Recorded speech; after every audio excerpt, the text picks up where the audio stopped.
Hello everybody and welcome back. I've had a lot of requests for a video about Demo 2 of the Qkids hiring process, and I have that for you today. I tried to record the entire video off my computer, but I don't know if I didn't get the button clicked well enough or if the program crashed. Something happened and the recording didn't come out how it should have. So I'll give you a quick rundown of the experience that I had doing the Qkids demo interview number 2. The first thing that happened when the interview started was my interviewer asked me a whole bunch of questions. Well, I say a whole bunch, it was probably 4 or 5 questions, and she clearly had a list of things that she was asking, and I would give her an answer and she would jot it down real quick and move on to the next question. It was all very scripted and I could tell it was just going through the motions. One of the questions was, why do you want to be a Qkids teacher? So the answer to these questions, they're all very open-ended, and the answers are going to be different for each person. And I think as long as you give an honest and true answer, then that's all they're really looking for. So why do I want to be a Qkids teacher? I said that, well, of course, I'm looking for some extra money, and this is a great way because I have a family and a full-time job of my own, and Qkids kind of, my normal job is right here, and I can do Qkids, before I go to work and then after I come home. So it's going to fit into my lifestyle really well. And another question was, why would I be a good choice for Qkids? Why should they pick me? So I relayed that I have 3 years of teaching experience, and I have children of my own that I know how to deal with and talk to. And my wife also ran a daycare out of the house for 5 years. So I had some experience there also. So I feel like I would be a good choice for Qkids because I have plenty of experience. And another question that they asked was, if you're teaching a child who's 6 years old, how might your teaching style differ if you were teaching a child who is 12 years old? How would they be the same and how would they be different? So I said that if I was teaching a 6-year-old, I had to be very lively and excited and silly. But if I was teaching a 12-year-old, I could be more mature and straightforward and to the point. So regardless, with either of the students, you need to be lively and exciting to an extent, but you might not say the same things to a 12-year-old as you would to the 6-year-old, because a 12-year-old would just think, that was kind of immature, and that you needed to be more mature with the older child.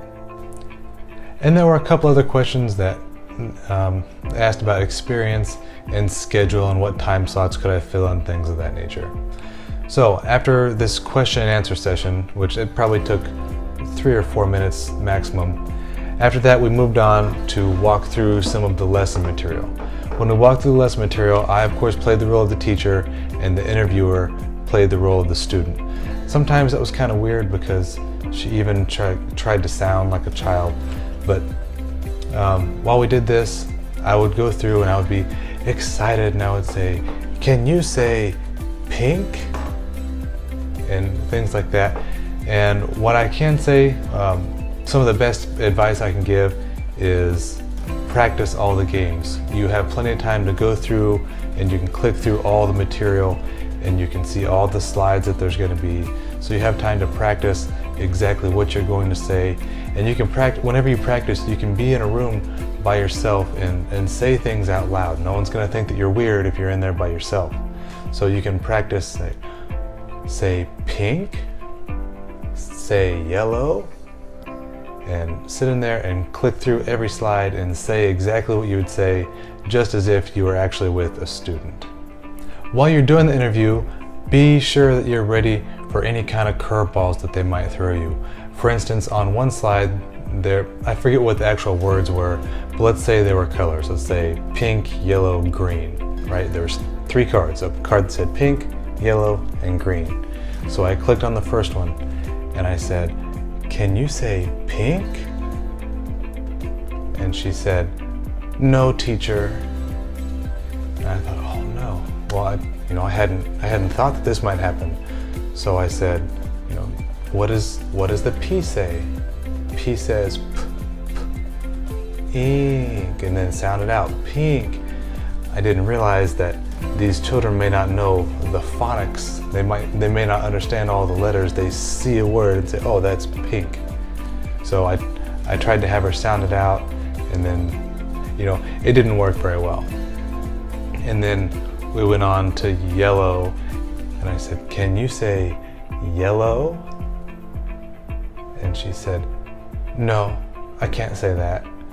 And I was like, oh, great, well, what am I gonna do now? So I'd say yellow.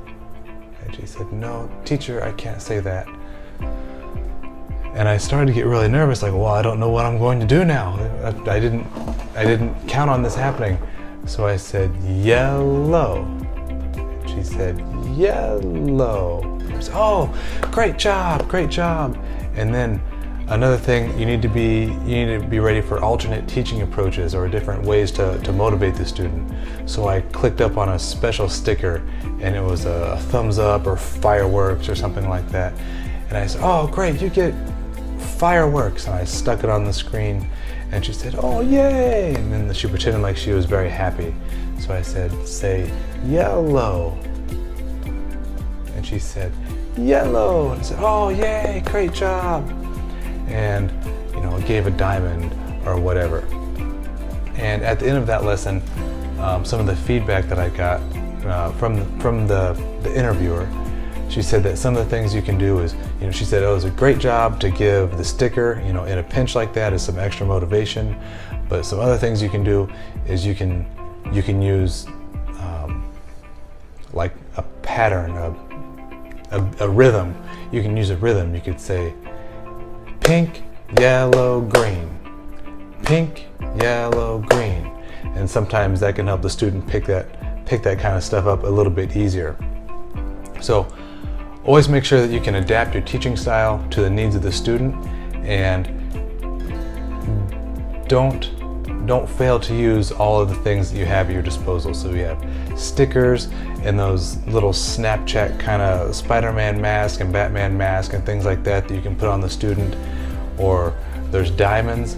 So also, as a side note, they want you to give between 50 and 60 diamonds to each student during each lesson.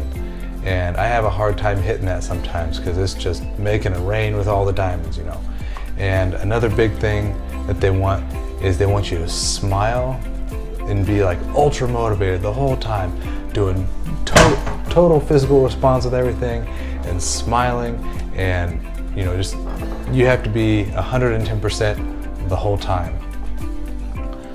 But at the end of the interview, she said, okay, I think you did pretty well. When would you like to do a trial lesson with students? And it was just that quick. It was very, very soon and just straightforward.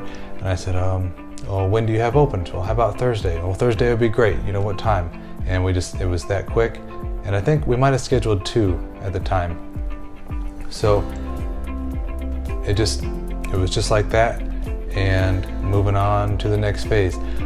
This was a couple weeks ago, so